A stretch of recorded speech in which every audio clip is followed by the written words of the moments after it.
हाँ जी स्टूडेंट्स, हमारे पास त के संबंध में कुछ विशेष नियम होते हैं कि अलग इस सिर्फ त व्यंजन के लिए जो नियम हैं वो ये सारे हैं कि अगर त के बाद च या छ हो तो उसको हम च आधा, ठीक है, इसमें परिवर्तित कर देंगे। अगर इस त के बाद पहले शब्द में अगर त आखिर में आता है तो पहले में अगर च या छ आ जाए दोनों में से तो हम उसको आधे च में परिवर्तित कर देंगे, जैसे इसमें हमने दोनों में किया है, ठीक है। अगर हमारे पास त के बाद ज या झ आ जाए तो उसको हम आधे ज में परिवर्तित कर देंगे, जैसे सत प्लस जन था, यहाँ का त था, यहाँ से हमने ज लिया, ठीक है, तो उसको हम आधे ज में परिवर्तित कर देंगे। इसी प्रकार उत्त प्लस ज्वल, तो यहाँ पर उज्ज्वल हो गया, ठीक है। उसके बाद है यदि त के बाद ट आ जाएगा तो उसको हम आधे ट में मतलब हलंत लगाकर बिना स्वर के ट के रूप में उसको हम यहाँ पर प्रयोग करेंगे, जैसे तत् प्लस टीका तट्टिका, ठीक है। त के बाद अगर ड या ढ का हो तो उसको हम आधे बिना अ स्वर के ड के रूप में उसको प्रयोग करेंगे, जैसे उत्त प्लस डयन उड्डयन, ठीक है। अगर त के बाद हमारे पास ल आ जाता है तो हम आधे त का ल हो जाता है, मतलब आधा ल जो है वो हम प्रयोग करेंगे, जैसे उत्त प्लस लेख है तो हम उसको उल्लेख के रूप में प्रयोग करेंगे, ठीक है। ये हमारे व्यंजन संधि के सारे उदाहरण हैं। तत् प्लस लीन तल्लीन। अगर त के बाद हमारे पास ह आ जाता है तो हम त को द के रूप में प्रयोग कर सकते हैं और ह को हम ध के रूप में प्रयोग करेंगे, जैसे उत्त प्लस हार है तो उद्धार, हमने द का प्रयोग कर दिया यहाँ पर, ठीक है। तो इस प्रकार आगे कुछ म के लिए भी नियम है कि अगर म के पश्चात क ग च त द प भ आए तो हम म के स्थान पर किसका प्रयोग करते हैं, वर्ग का पांचवा वर्ण अनुस्वार हो जाता है, ठीक है, कि जो पांचवा जो स्वर हमारे व्यंजन होते हैं, है ना, एंड वाले, तो हम उसको क्या में अनुस्वार का प्रयोग कर देते हैं। ण के लिए जैसे हम प्रयोग करते हैं, बिंदी प्रयोग करते हैं, तो वो प्रयोग हम करेंगे, जैसे सम प्लस कल्प है तो हम इसको संकल्प के रूप में प्रयोग करेंगे, ठीक है, क्योंकि म के बाद हमारे पास क आ गया, यहाँ पर सम म के बाद क्या आ गया, च आ गया, है ना, तो हम इसको संचय, म को हम बिंदु के रूप में प्रयोग करेंगे, ठीक है।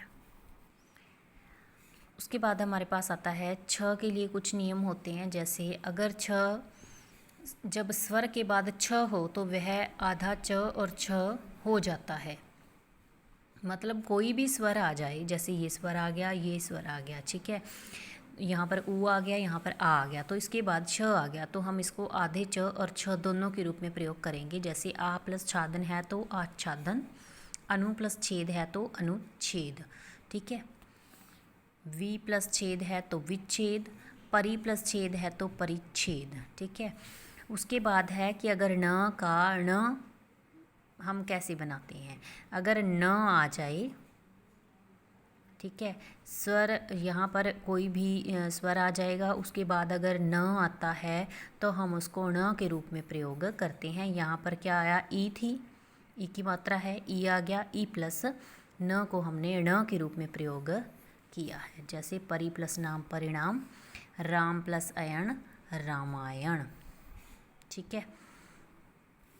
उसके बाद हमारे पास आती है विसर्ग संधि, जो हमारी तीसरी और आखिरी संधि होती है। तो विसर्ग संधि में क्या होता है कि अगर विसर्ग के बाद स्वर या व्यंजन आ जाते हैं तो हम उसको किसी अन्य स्वर के साथ प्रयोग में लाते हैं, जैसे यशः प्लस गान, यशोगान, हमने यहाँ पर इसको विसर्ग को हटाकर किसका प्रयोग किया, ओ का, ठीक है। अगर हमारे पास से आ गया विसर्ग का रै हो जाना, रै कैसे बनता है, जैसे दो के साथ क्या आ गया, गुण, दुर्गुण, हमने विसर्ग को किस में परिवर्तित कर दिया, इस र में, ठीक है। वैसे इस संधि को हम डिटेल में जो है वो नेक्स्ट क्लास में करेंगे। अब आपके पास इसके सारे नियम नहीं हैं इस क्लास में, इसीलिए हम इसको इसी प्रकार करेंगे। विसर्ग का श हो जाना, अगर यहाँ पर विसर्ग आएगा, नी प्लस चल है तो हम इसको श में बदल देंगे, ठीक है, निश्चल। विसर्ग का स हो जाना, नम प्लस ते, नमस्ते, विसर्ग किसमें परिवर्तित हुआ, स में। विसर्ग का श हो जाना, दु प्लस करम, दुष्कर्म, ठीक है। विसर्ग का लोप हो जाना, लोप मतलब चेंज हो जाना, वैसे तो लोप में हम कह देते हैं कि ख़त्म भी हो जाता है, तो यहाँ पर ये बड़ी ई की मात्रा में हमारा कन्वर्ट हुआ है। विसर्ग का परिवर्तन न होना, मतलब विसर्ग का वैसे ही रहना, बदलना नहीं। अंत्यकरण हम विसर्ग के साथ ही इसको प्रयोग करेंगे। तो इस प्रकार ये हमारी विसर्ग संधि के कुछ उदाहरण थे। हम इसका बुक वर्क करेंगे अभी, और आपने इसका जो बुक वर्क है उसकी प्रैक्टिस भी करनी है। Okay students, have a nice day.